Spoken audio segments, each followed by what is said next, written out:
Our phones never stop buzzing. Social media, endless notifications, they steal our time and scatter our focus. But what if the secret to reclaiming your sanity isn't more apps or hacks, but doing less? Digital minimalism means choosing how and when you use technology. It's about cutting out digital clutter to make room for what truly matters. Deep focus, real relationships, and peace of mind. Turn off non-essential notifications. Delete one app that steals your attention. Set phone-free times during the day. When you reduce digital noise, you gain something priceless: time. If you want more tips to take back control of your life, hit subscribe. Next up, minimalism beyond your screen. Perfect contentment, but end up overwhelmed, anxious, and exhausted, unsure why we feel so empty despite all our efforts. This book isn't about becoming indifferent or cold-hearted.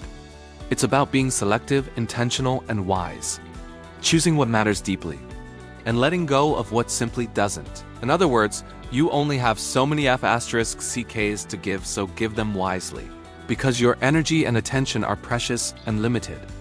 Let's unpack 5 core ideas from the book and dive deeper into why they matter more than you might think, and how they can change your life for the better. Your time, your energy, your attention, these are finite resources. Every single day, when you wake up, you're given a limited number of FCS to distribute. But most people don't realize this essential truth. They burn through their F***CKs on things that don't really matter, often without even noticing. They waste energy on endless social media debates, trying desperately to impress people they don't care about, obsessing over trivial drama and negativity that adds zero value. Manson's message is brutally simple. You have to choose. Choose what to care about. Choose what to let go. Choose your problems carefully. Because if you don't, the world will choose for you, and the world is not very good at prioritizing your peace, happiness, or sanity. Think of it like budgeting money. Imagine if you spent your entire paycheck on junk food, impulse buys, and flashy distractions. By the time rent and bills come due, you'd be broke and stressed. It's the same with your energy and focus. If you spend all your F***CKs on things that don't bring real value, you'll be emotionally bankrupt when the real problems arrive. The power of not giving a F***CK is really the power of focus. When you stop caring about everything, you start caring about something real, meaningful, and deep. Something that adds richness and purpose to your life. Learning to say no, even silently, internally, is one of the most liberating and empowering skills you can develop. Because every time you say yes to one thing, you inevitably say no to something else.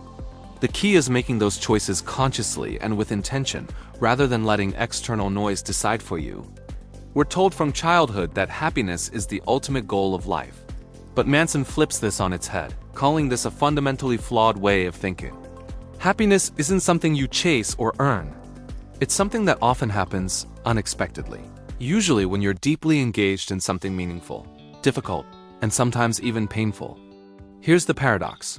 The more you chase happiness directly, the less likely you are to find it. Because the pursuit itself reinforces a subtle but powerful belief that you are not enough as you are, not fulfilled, not okay right now.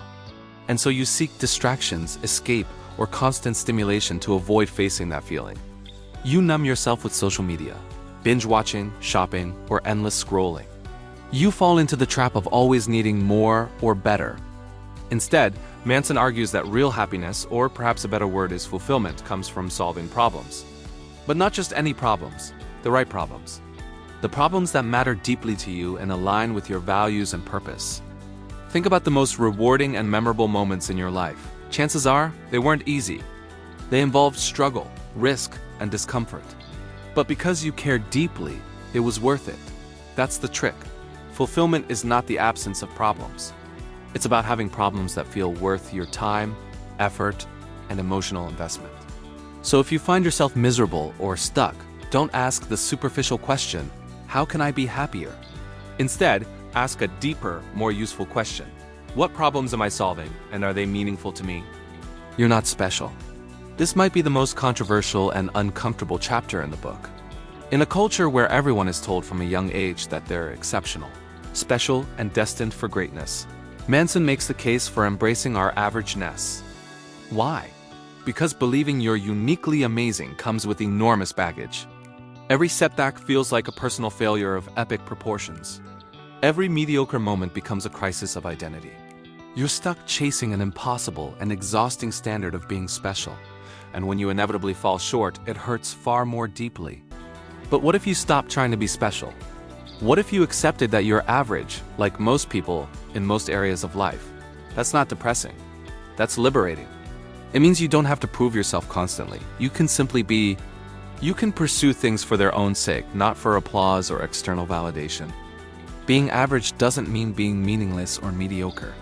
It means you get to define your own metrics for success and happiness. You stop living for validation and approval from others. You start living for your values and your own sense of purpose.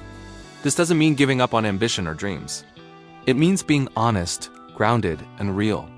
And that's where true growth, satisfaction, and peace start to happen. We all experience things that happen to us without our choosing: trauma, loss, betrayal, unfairness. And it's easy, even natural, to blame others for our suffering. But Manson says, blaming others is a trap because it gives away your power and freedom. You can't control everything that happens to you, but you can always control how you respond. That's responsibility. And responsibility is the ultimate source of power in your life. Taking responsibility doesn't mean taking blame for things that aren't your fault. It means owning your response, your choices, and your mindset. It means refusing to be a victim of circumstance, even when you are one. When you adopt this mindset, you stop waiting for life to change. You become the change.